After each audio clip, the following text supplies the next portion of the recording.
Udara sore itu terasa berat dan lembab. Langit tampak labu, seolah enggan menatap bangunan besar di hadapan Nadia.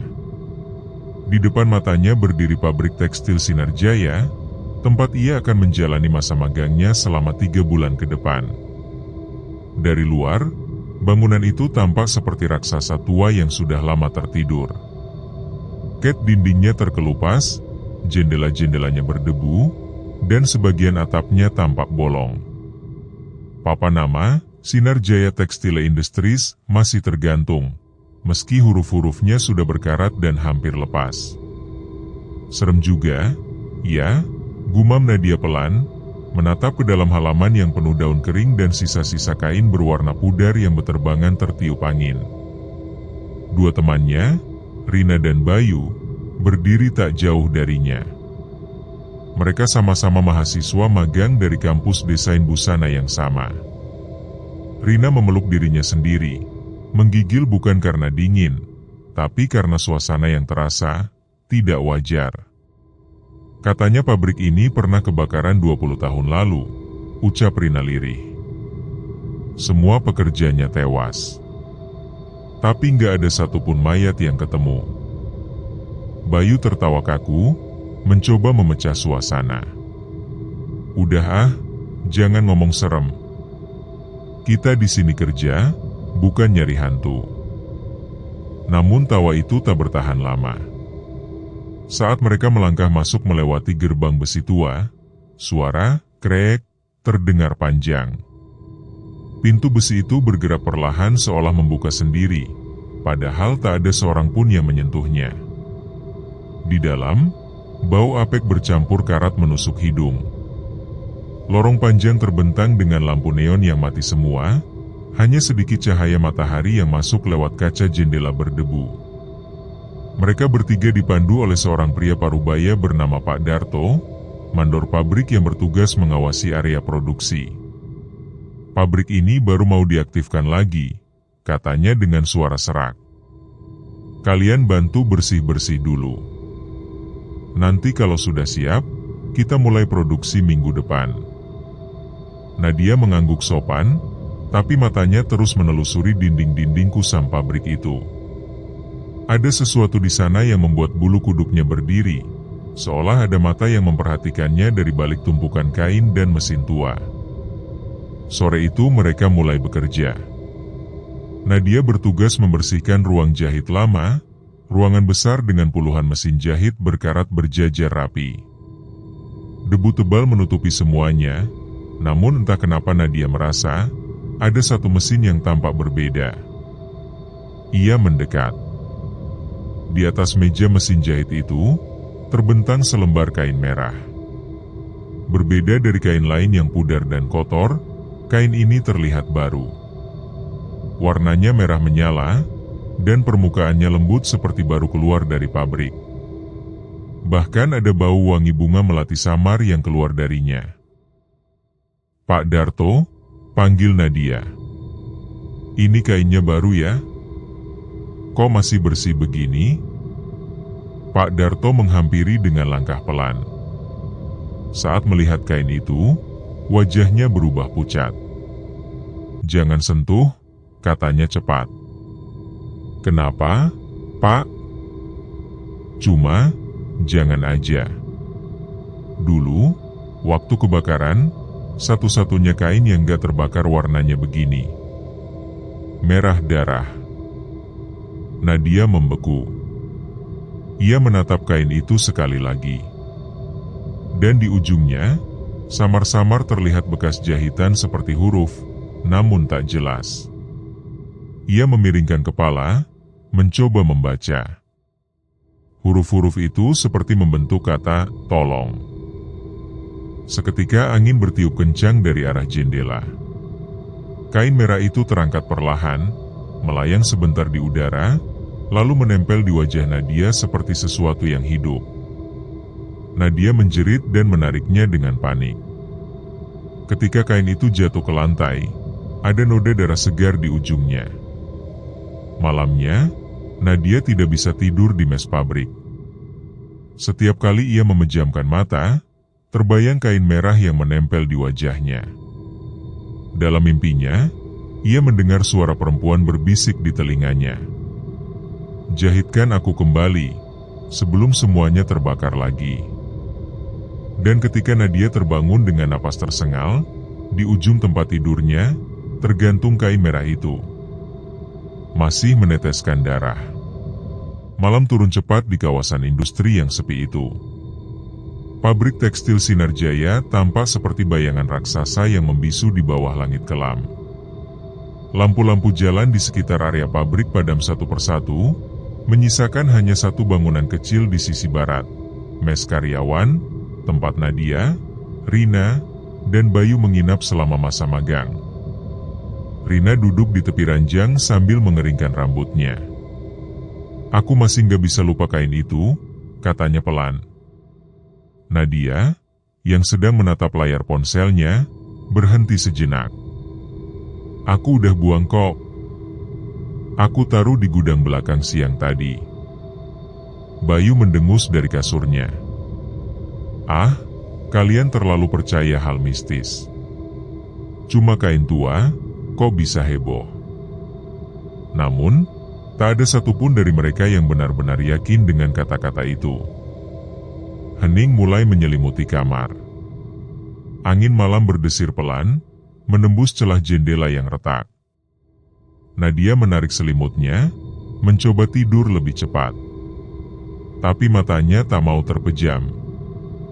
Jam dinding menunjukkan pukul 1.47 ketika ia mendengar sesuatu. TRR, TRR, TRR. Klik, klik, klik. Nadia membuka mata. Itu suara yang sangat familiar, suara mesin jahit. Awalnya ia mengira itu hanya bayang-bayang pikirannya. Tapi suara itu semakin jelas. Klik, klik, klik, tererer, tererer, tererer. Cepat, teratur, dan terdengar dari arah ruang produksi utama, tempat mereka bekerja siang tadi. "Rina, kamu denger nggak?" bisik Nadia. Rina tak menjawab. Ia sudah tertidur lelap. Nadia menoleh ke Bayu. Sama, dengkur halus terdengar.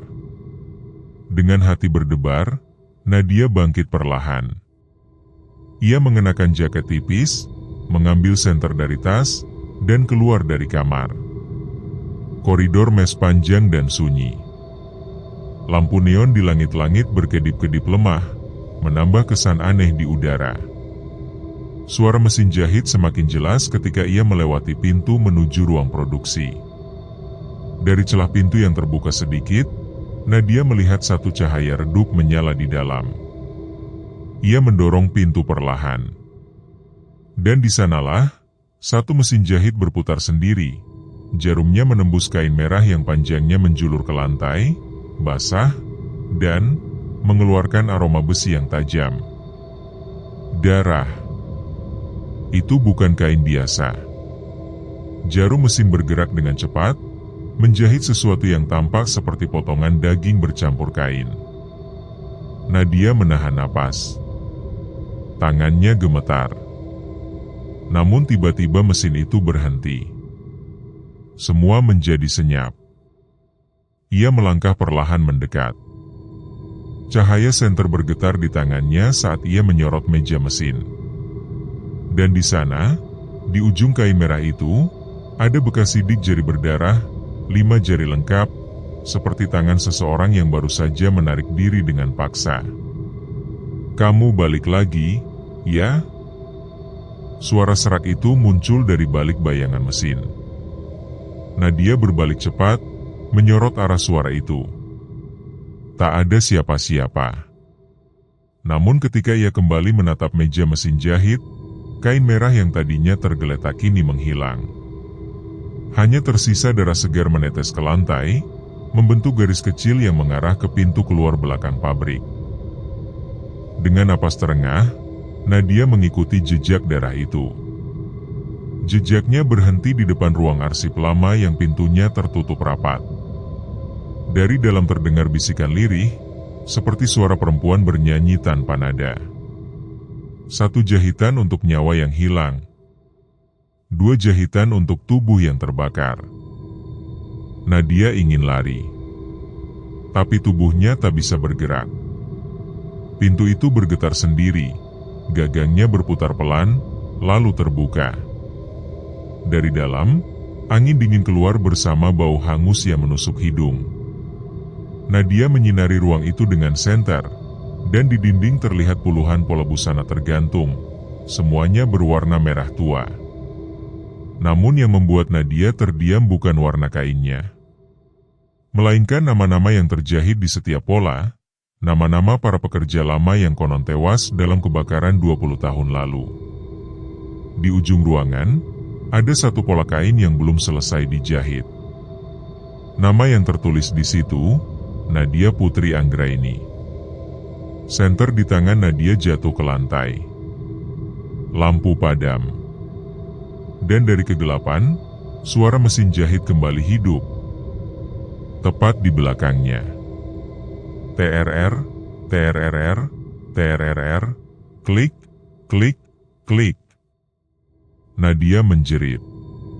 Pagi itu, Nadia terbangun dengan kepala berat. Ia tak tahu bagaimana dirinya bisa kembali ke mes. Yang ia ingat hanya jeritan semalam, suara mesin jahit yang hidup sendiri, dan kain merah dengan namanya. Namun ketika ia terjaga, semua tampak normal. Tidak ada darah. Tidak ada mesin yang bergerak. Hanya dirinya, duduk di ranjang dengan baju yang masih penuh debu dan tangan bergetar. Rina masuk ke kamar sambil membawa teh panas. "Kamu semalam migau," katanya. Teriak-teriak sampai Bayu bangun. "Kamu ngomong tentang kain yang nulis nama kamu." Nadia menatap kosong. "Kamu gak lihat?" "Lihat apa?" "Ruang arsip. Pola kain itu." Rina menggeleng. "Gak ada ruang arsip di situ, Nat. Di belakang itu cuma tembok kosong." Nadia terdiam. Ia tahu apa yang ia lihat semalam nyata. Tapi kenapa sekarang tak ada bekas apapun? Siangnya, mereka kembali bekerja.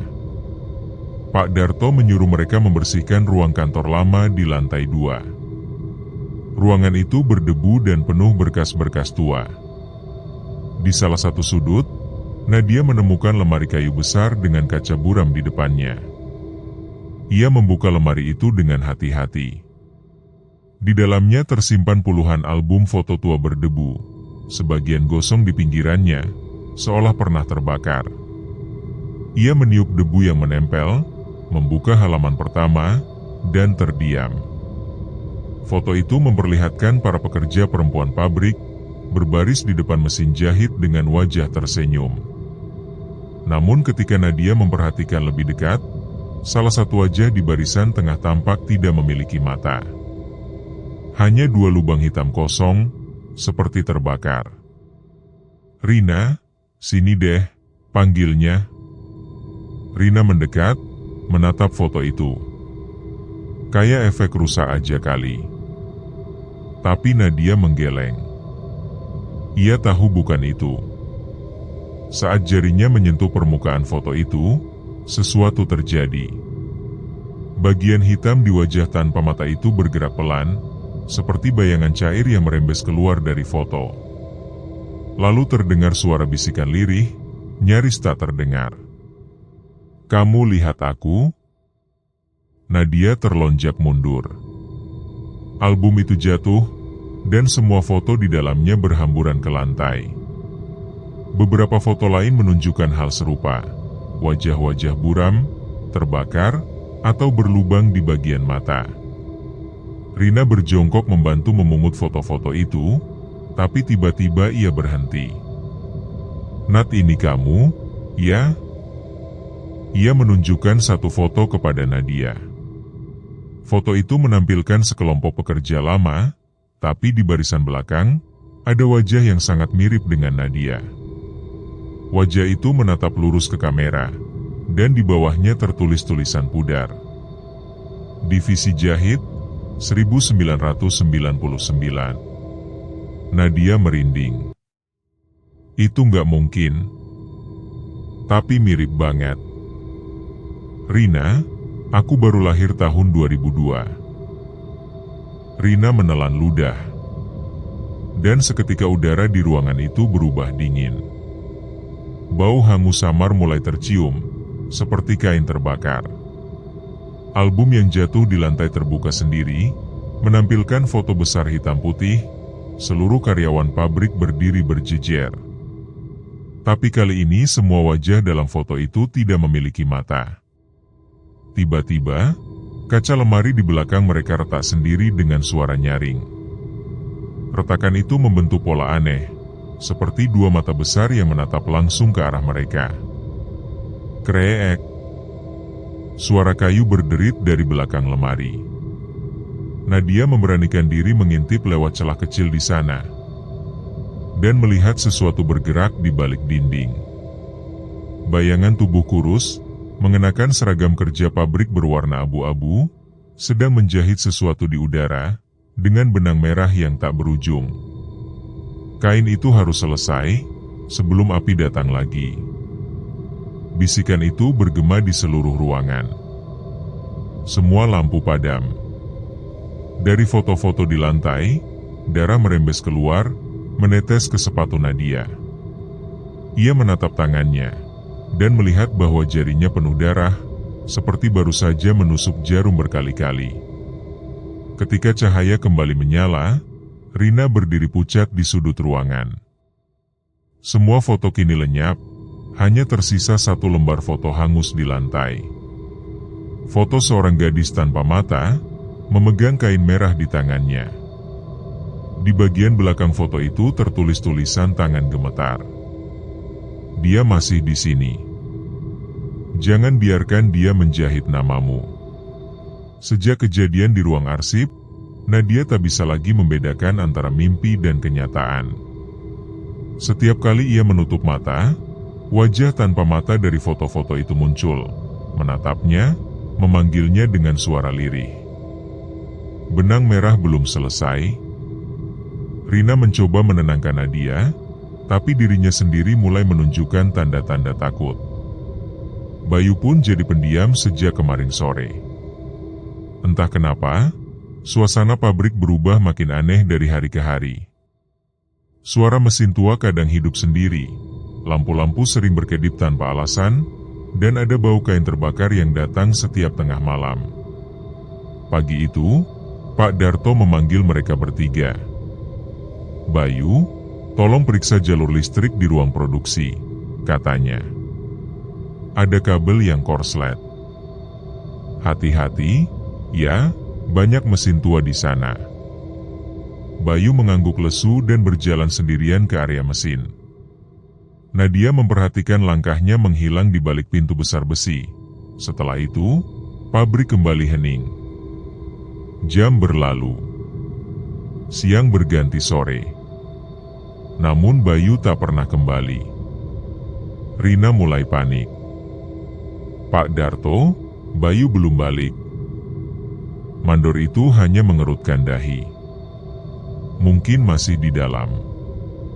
Ruangannya besar. Namun Nadia merasa ada yang salah. Sejak tadi, ia mendengar sesuatu dari arah lorong panjang di belakang ruang jahit. Suara itu seperti tarikan benang. Srek, srek, srek. Nadia mengikuti suara itu. Lorong yang ia lalui sempit, dengan dinding yang penuh debu dan sisa kain menggantung. Tapi kali ini, benang-benang merah melintang di sepanjang lorong, seperti jaring laba-laba. Benang itu menempel di dinding, di lantai, di langit-langit, membentuk pola tubuh manusia yang seolah terbaring, terikat oleh jahitan tak kasat mata. Nadia menelan ludah. Bayu, kamu di sini? Tak ada jawaban. Hanya suara jarum mesin dari kejauhan. Ia melangkah lebih dalam, menyingkirkan benang-benang merah yang menempel di wajahnya. Semakin jauh, semakin pekat udara di sana, semakin kuat aroma besi dan kain hangus. Lalu, di ujung lorong, Nadia melihat sesuatu tergantung di langit-langit. Sebuah manekin, terbungkus kain merah dari kepala hingga kaki, seperti kepompong. Dari sela-sela kain itu, menetes darah segar. Nadia menahan napas, menyorotnya dengan senter. Dan di bagian dada manekin itu, terlihat tulisan jahitan halus. BAYU. Ia mundur dengan gemetar. Tapi tepat saat ia berbalik, benang-benang merah di sekitar dinding bergerak sendiri, menegang, dan perlahan menutup jalan keluar. Suara dari arah depan terdengar lagi, seperti langkah kaki menyeret sesuatu. Tap, tap, tap. Dari kegelapan, muncul sosok perempuan berpakaian seragam pekerja lama. Wajahnya rusak, kulitnya terbakar sebagian, dan matanya dijahit rapat dengan benang merah. Tangannya memegang jarum besar berkarat, meneteskan darah. Kau, belum dijahit, sempurna. Nadia menjerit dan berlari, menabrak benang-benang yang menutup lorong. Setiap kali benang itu menyentuh kulitnya, terasa seperti membakar. Tapi ia terus berlari sampai akhirnya berhasil menerobos keluar dan jatuh ke lantai ruang utama. Napasnya tersengal, seluruh tubuhnya gemetar. Ketika ia menoleh ke belakang, lorong itu sudah hilang. Tak ada lagi benang merah. Tak ada kain. Tak ada manekin. Hanya dinding polos dan udara yang sangat dingin. Malamnya, Rina tak bisa berhenti menangis. Bayu gak mungkin ngilang gitu aja, Nat, katanya dengan suara serak.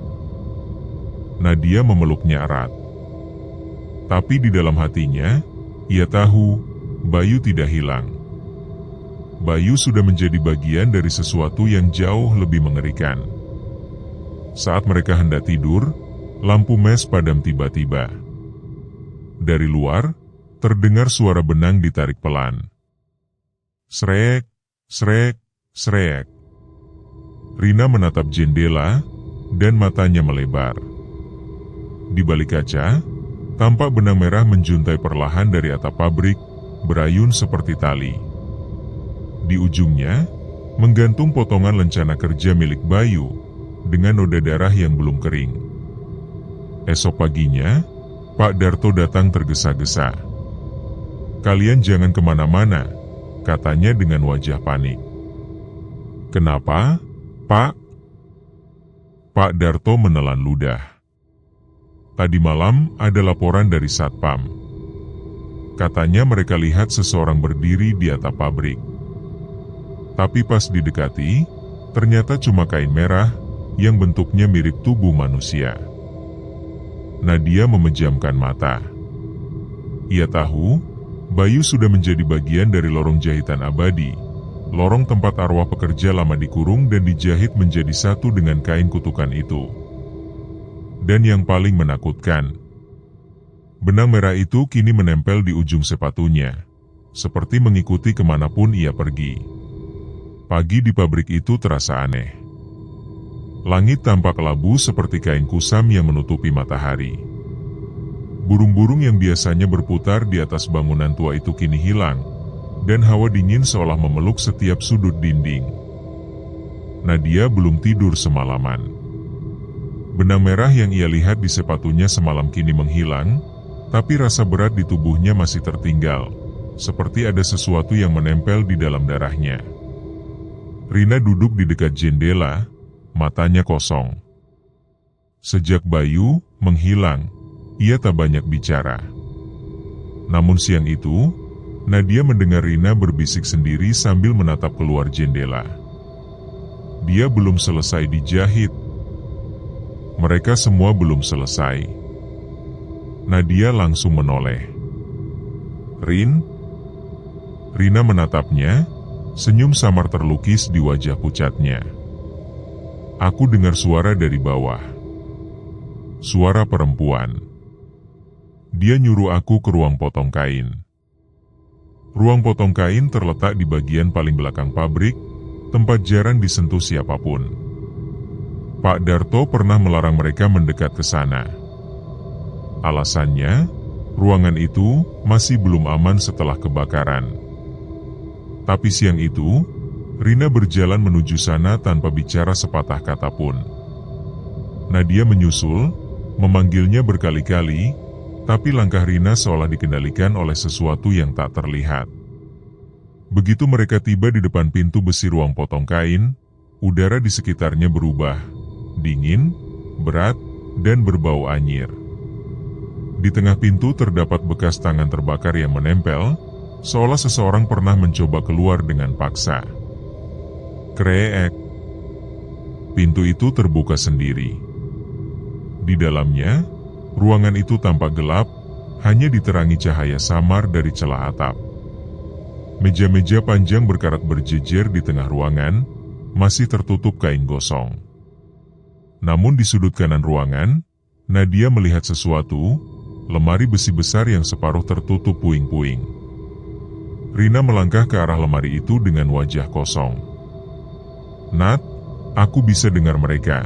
Mereka ada di sini." Tiba-tiba Rina menarik gagang lemari dan membukanya paksa.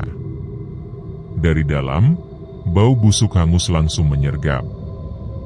Nadia menutup hidungnya, tapi saat ia menyorot ke dalam, pandangannya membeku. Di dalam lemari itu, tertumpuk foto-foto para pekerja lama, catatan absen, dan dokumen kontrak. Semuanya berlumur hitam bekas terbakar. Namun yang paling mengerikan, di dasar lemari itu ada tumpukan kain merah, dijahit dengan benang yang kaku dan mengeras seperti urat daging. Dan di bawah kain itu, tampak tulang-tulang manusia. Nadia mundur dengan teriakan tertahan. "Ya Tuhan, ini semua korban kebakaran itu." Tapi belum sempat ia bicara lagi, Rina mengambil satu foto yang gosong sebagian.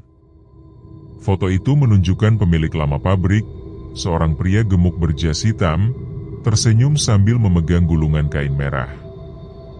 Di belakangnya, para pekerja perempuan berdiri dengan wajah muram. Namun ada satu detail yang membuat Nadia membeku. Di sisi kanan foto itu, ada bayangan sosok perempuan yang wajahnya mirip dengan yang selama ini menghantui mimpinya. Dan di bawah foto itu tertulis dengan tinta merah, "Proyek Jahitan Abadi 1999. Tiba-tiba, suara pintu besi menutup keras di belakang mereka. Braaak. Lampu-lampu padam. Rina menjerit dan memeluk Nadia. Dari dalam kegelapan, terdengar suara langkah kaki perlahan mendekat. Lalu muncul sosok perempuan yang separuh wajahnya hangus terbakar, mengenakan seragam pekerja lama. Tangannya membawa gunting kain besar berkarat, dan suaranya serak. "Mereka dikunci di sini saat kebakaran. Kami semua dijahit hidup-hidup, jadi satu. Sekarang giliranmu, Nadia." Perempuan itu mengangkat guntingnya tinggi-tinggi. Nadia menjerit, menarik Rina dan berlari ke arah dinding belakang. Tapi langkahnya terhenti ketika ia menyadari sesuatu. Dinding itu bukan tembok biasa. Ada celah pintu kecil tersembunyi, ditutup papan kayu. Ia menendangnya. Papan itu lepas, menyingkap lorong sempit di baliknya.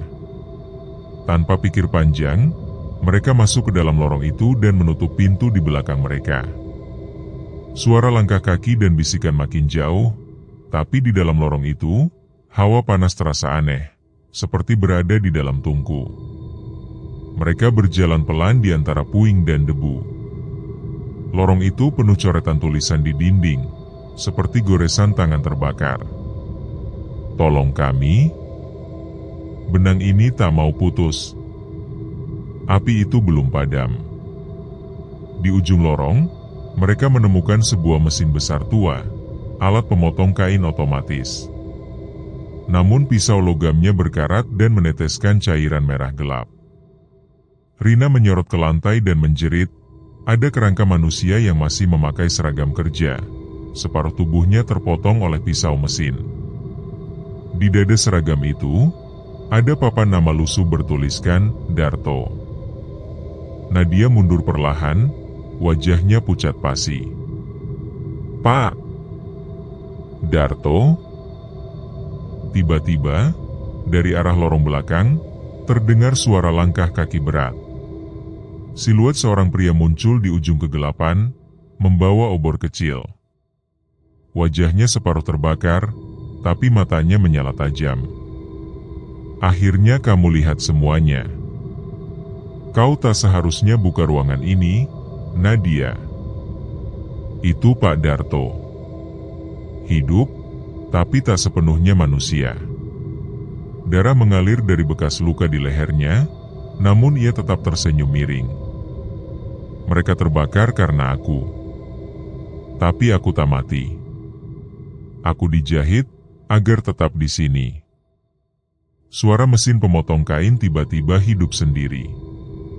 Pisau logam itu berputar pelan, memantulkan cahaya merah seperti bara.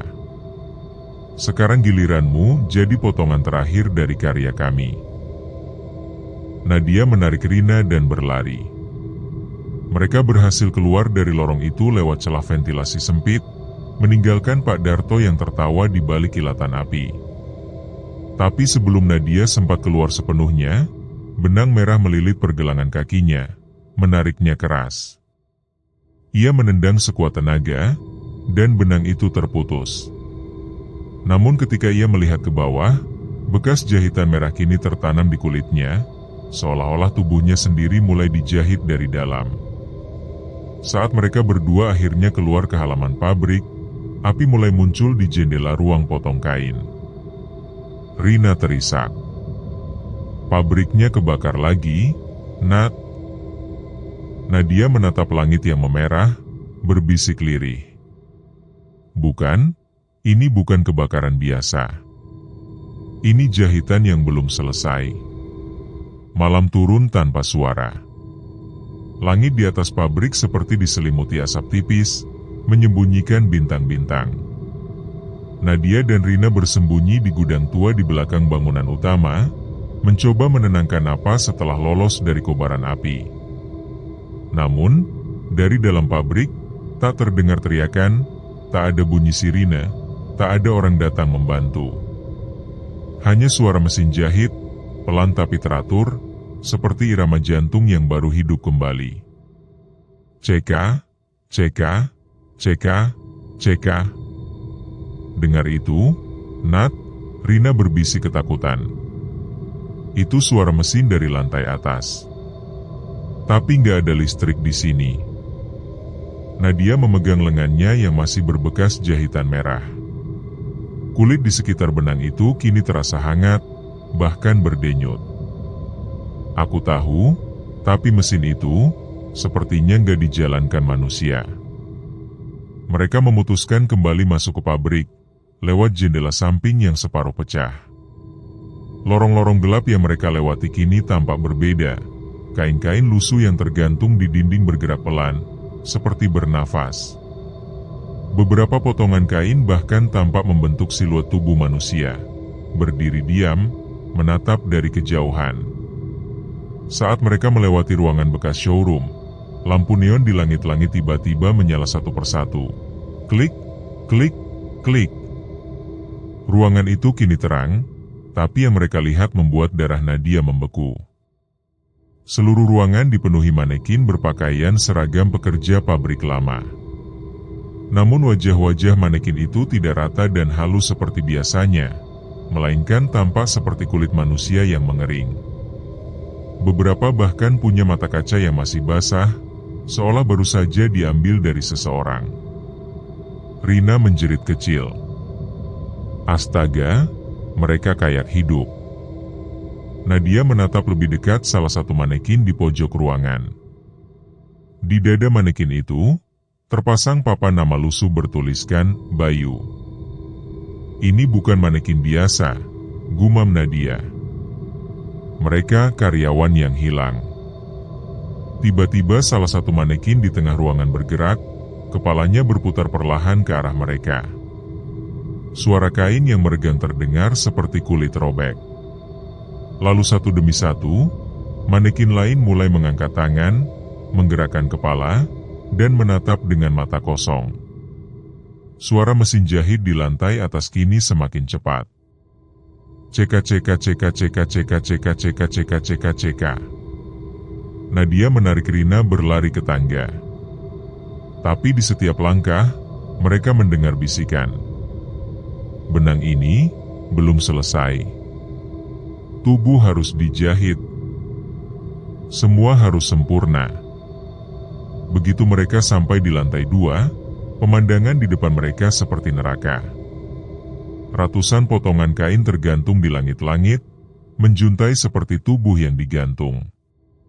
Di tengah ruangan, mesin jahit raksasa berputar sendiri tanpa operator, menggerakkan jarum dan benang merah panjang yang berkilat seperti darah segar. Dan di depan mesin itu berdiri sosok perempuan dengan wajah gosong di satu sisi, arwah yang sama yang mereka lihat di ruang potong kain. Rambutnya terurai panjang, matanya bolong hitam, tapi bibirnya tersenyum lebar.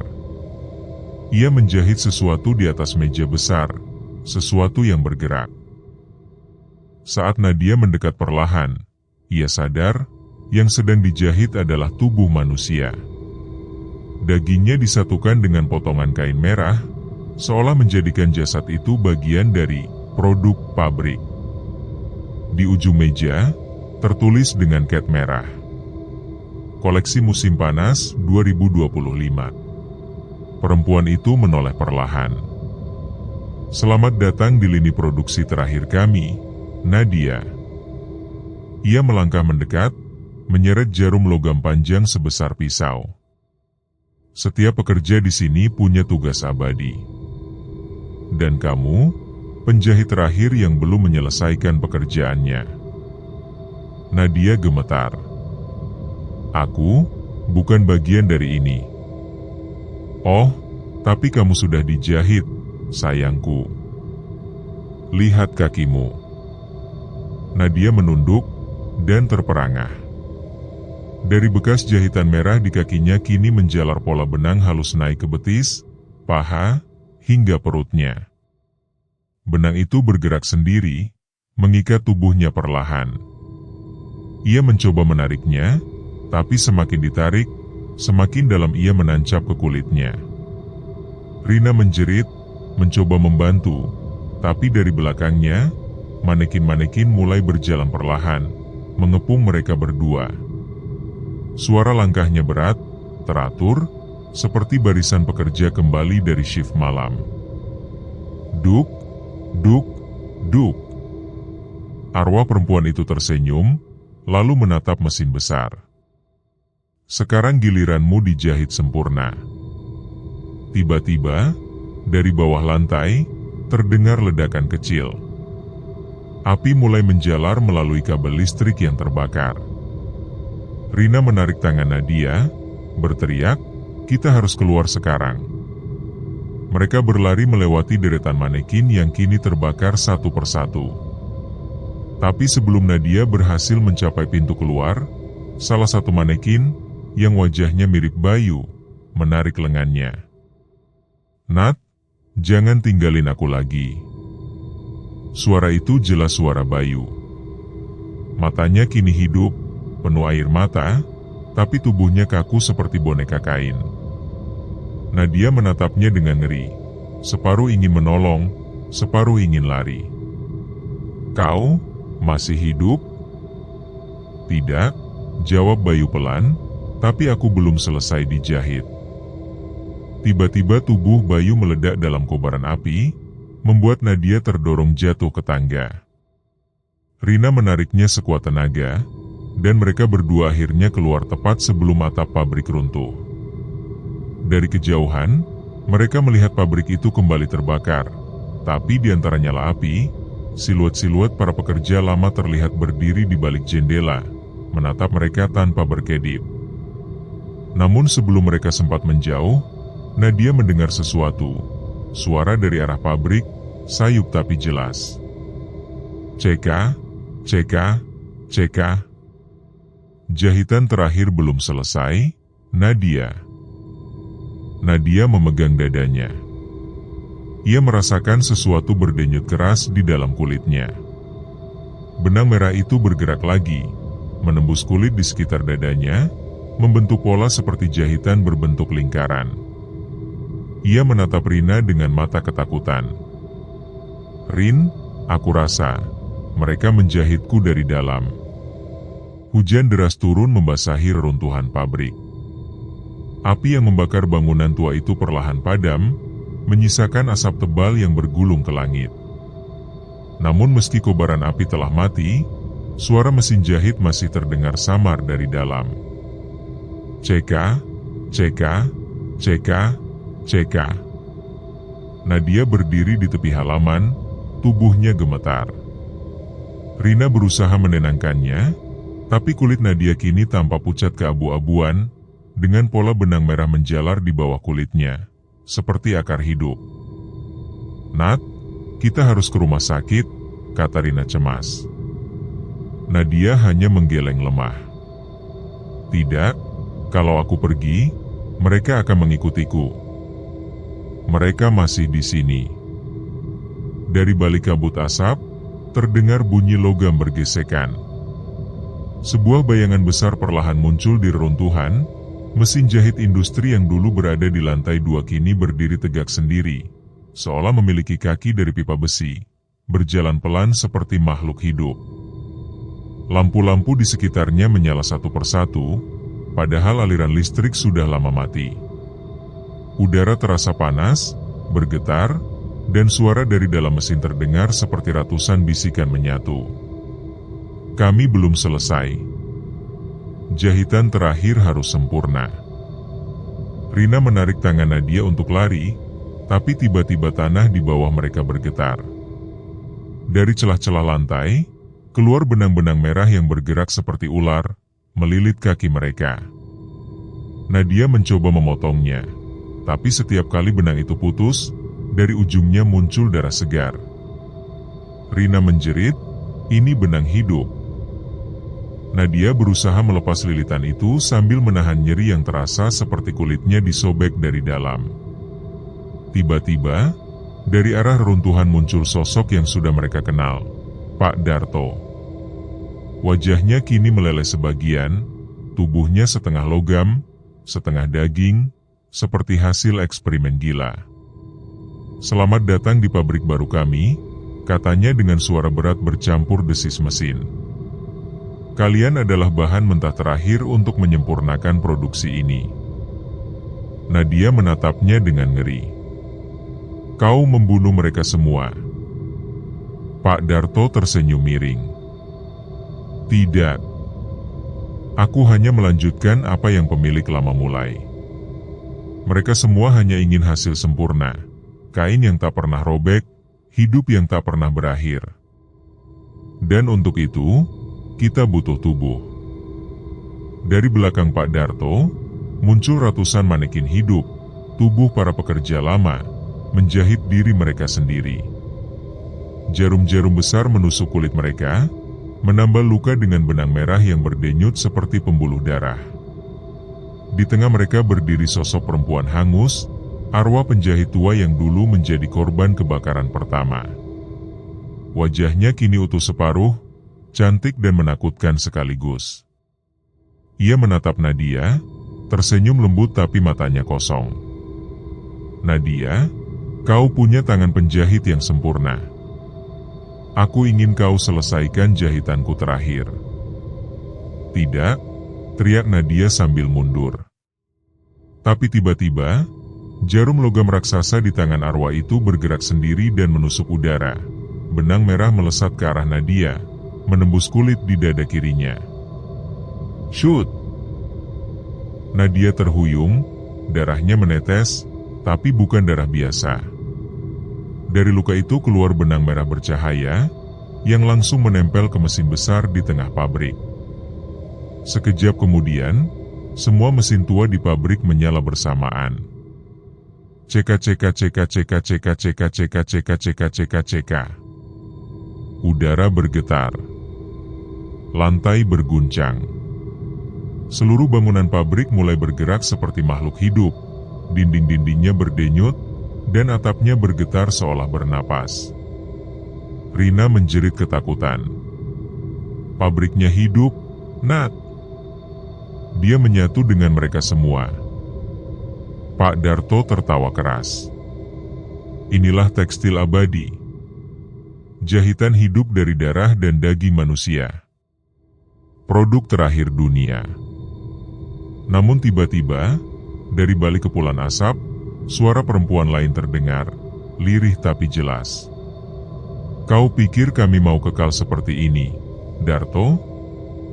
Sosok arwah perempuan penjahit kini menatap Darto dengan tatapan penuh dendam. Wajahnya yang separuh hangus kini berkedip, dan dari matanya keluar air mata darah. Kami tidak ingin abadi. Kami ingin dibebaskan. Ia menatap Nadia. Kau satu-satunya yang bisa memutus benang ini. Nadia menahan sakit di dadanya, mencoba berdiri. Bagaimana caranya? Kau harus membakar jahitanmu sendiri, dari dalam.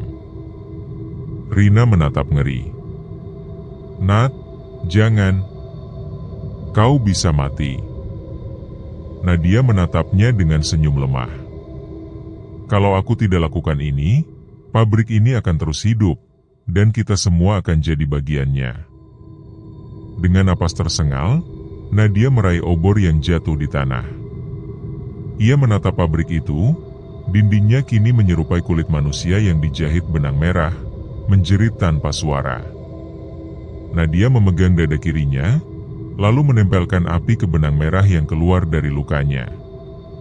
Dalam sekejap, api menyala dari tubuhnya, menjalar ke seluruh benang yang menghubungkan dirinya dengan pabrik.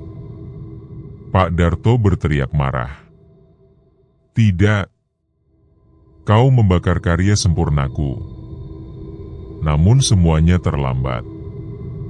Api menjalar cepat melalui benang-benang di seluruh bangunan, menyalakan setiap mesin, membakar setiap manekin hidup, dan melelehkan logam tua menjadi darah panas. Arwah penjahit tua tersenyum sebelum tubuhnya menghilang menjadi abu. Terima kasih, anakku, akhirnya jahitan ini selesai. Langit malam kembali gelap. Ledakan terakhir dari dalam pabrik mengguncang tanah, dan seluruh bangunan itu runtuh menjadi abu dan besi hangus. Rina berlari ke arah Nadia yang tergeletak di tanah. Tubuhnya terbakar sebagian, tapi ia masih bernapas. Nat, bangun, tolong. Nadia membuka matanya pelan, tersenyum samar. Sudah selesai, Rin, semuanya sudah terjahit dengan benar. Dan tepat setelah kata itu terucap, benang merah terakhir di dadanya terputus sendiri, lenyap menjadi debu bercahaya. Rina menatap reruntuhan pabrik yang kini diam. Tak ada lagi suara mesin. Tak ada lagi bisikan. Hanya angin malam yang membawa bau kain terbakar dan sisa arang manusia. Namun ketika kamera menyorot dari jauh, dalam versi film, di antara abu dan debu yang berterbangan, tanpa seutas benang merah kecil masih berdenyut di bawah puing-puing. Ceka, ceka, ceka. 10 tahun telah berlalu sejak kebakaran besar yang melahap pabrik tekstil tua di pinggiran kota itu. Bangunannya kini hanyalah reruntuhan hitam, dikelilingi pagar berkarat dan papan bertuliskan. Tanda peringatan 2 dilarang masuk, area berbahaya. Namun bagi sebagian orang, malam-malam di sekitar lokasi itu masih menyimpan bisikan. Kadang terdengar suara mesin jahit dari kejauhan. Kadang, ketika hujan turun, terlihat cahaya merah samar di antara puing-puing. Dan malam itu, seseorang datang kembali ke sana, Rina. Rina kini berusia 30-an. Rambutnya dipotong pendek, wajahnya lelah, tapi matanya masih menyimpan sesuatu yang tidak pernah padam, rasa bersalah. Ia membawa kamera kecil dan selembar foto lama, foto dirinya bersama Nadia, yang tersenyum di depan pabrik sebelum semua tragedi terjadi. "Aku janji, Nat, aku cuma mau lihat tempat ini terakhir kali," bisiknya lirih. Ia membuka pagar berkarat, melangkah masuk. Udara di dalam area pabrik masih berbau abu dan logam. Tanahnya retak, dan di beberapa tempat masih terlihat sisa-sisa kain merah hangus yang menempel di batu bata. Rina menyalakan senter. Cahaya kecil itu menembus kabut malam yang pekat. Ia melewati ruang pemotongan kain, tempat ia dulu melihat tumpukan tulang dan kain gosong. Kini ruangan itu kosong, tapi anehnya, lantainya bersih, seolah baru disapu. "Tidak mungkin," gumamnya. Ia menyusuri lebih dalam, dan berhenti di depan meja besar yang dulu digunakan Nadia untuk menjahit. Di atas meja itu, ia melihat gulungan benang merah baru, masih rapi, belum dibuka.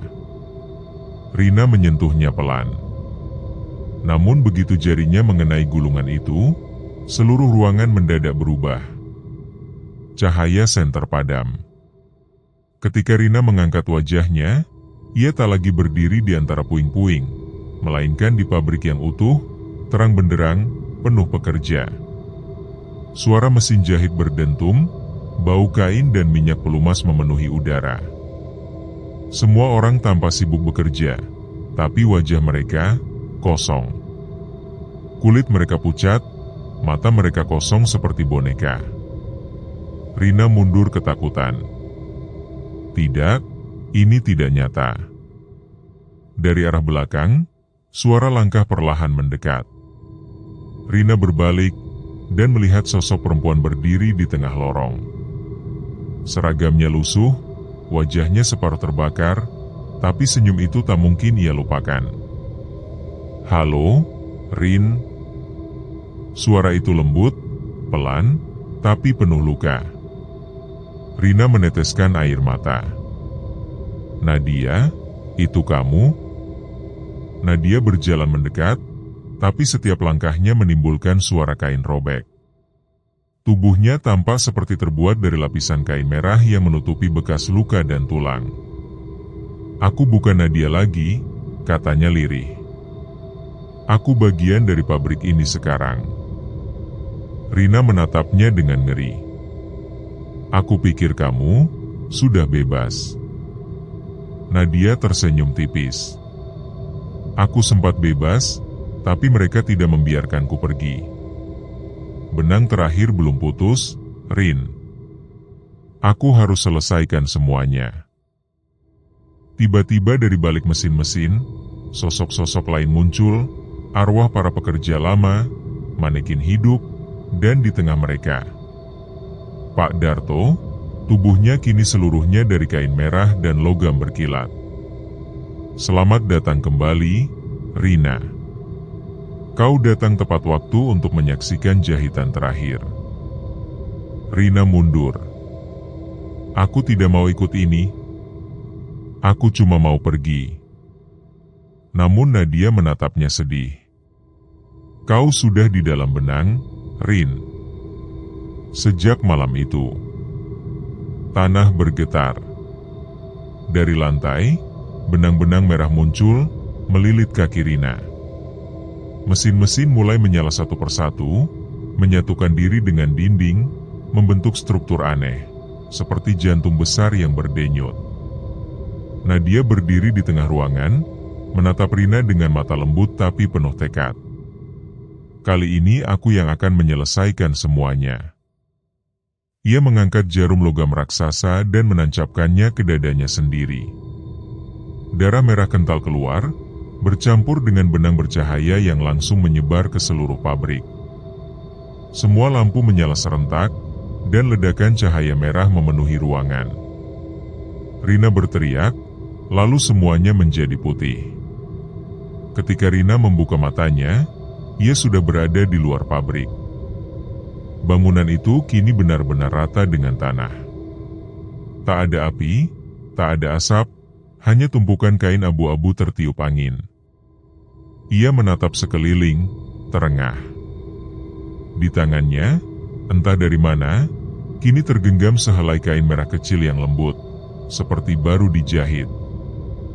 Dan di ujungnya tertulis huruf kecil dengan darah kering. Selesai. Rina menatap kain itu lama, air matanya jatuh. Namun ketika ia hendak melangkah pergi, kain itu tiba-tiba bergerak sendiri, menggulung pelan di tangannya seperti hidup.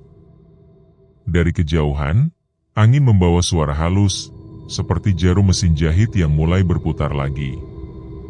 Ceka, ceka, ceka, ceka. Rina berhenti, menatap ke arah reruntuhan. Sebuah bayangan samar berdiri di tengah puing. Sosok perempuan dengan rambut panjang dan wajah terbakar separuh, menatapnya dari jauh. Terima kasih, Rin, tapi setiap jahitan butuh awal yang baru. Suara itu memudar bersama angin, meninggalkan hanya keheningan dan sisa benang merah yang terbang melayang ke langit malam.